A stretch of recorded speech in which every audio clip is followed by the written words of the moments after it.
Bismillahirrahmanirrahim. Assalamualaikum warahmatullahi wabarakatuh.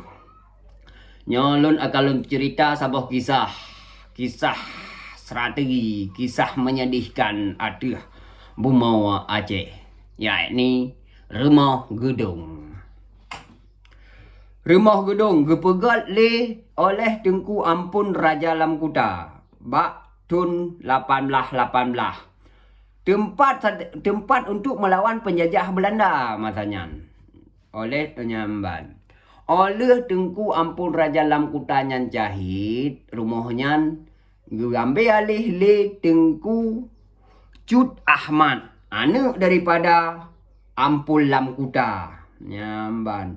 Dan seterusnya gecok le Tengku Cut Ahmad nyan, dan seterusnya gecok le Tengku Kejurun Rahman dan Kejurun Husin dan Kejurun Gade. Nyan generasi ke generasi terus menerus pemimpin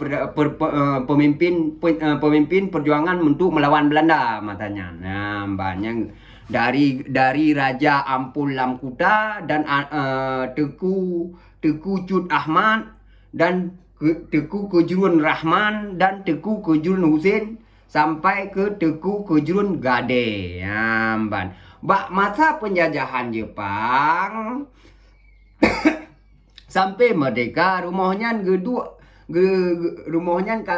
le Raja Umar Nyamban atau Kejurun Umar masanya. Nyamban baik salah. Bak si kurung 8 sampai si kurung belah 8 sampai 8 rumahnya ni dua apa tu nyani nanjit ke masalah. Baninan ke hejit ke derita kelam bagi bangsa Aceh. Mungkin ada tempat lain yang lebih kejam daripada Rumah Gedung mungkin. Namanya Ipate najit lagi rancung Ipate. Rancung kan tempat Kopassus atau Pulau Rungkung menyekai bakana nanawali bedak nawa mungkin naji kurang jili.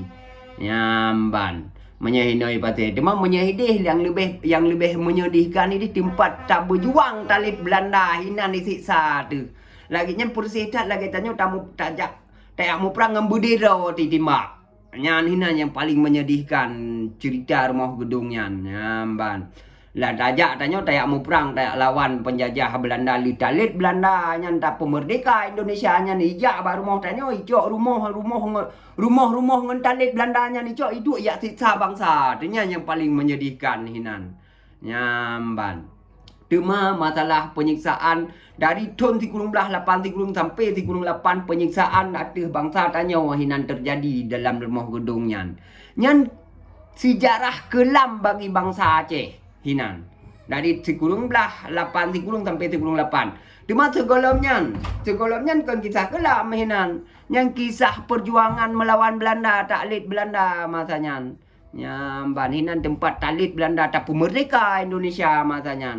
Nyamban lita pemerdeka Indonesia truk je tentera Jawa ja kenan ya tiksa tanya bak rumahnya nyan yang paling menyedihkan. Nyamban. Berarti Jino kagot kaya kui pelanggaran HAM yang terjadi hinan ati rumah dan dalam rumahnya Leji Jokowi. Hana yang salah. Nyo katu nemit nyo ke banjara ada apa nyo. Apa sih kak? Nampak nyo nemit Rumah Gedung ngau. Amika banjara ada apa ke benar ada cerita Rumah Gedung yang lagi menan berdi perjuangan enggak do ini Mikail.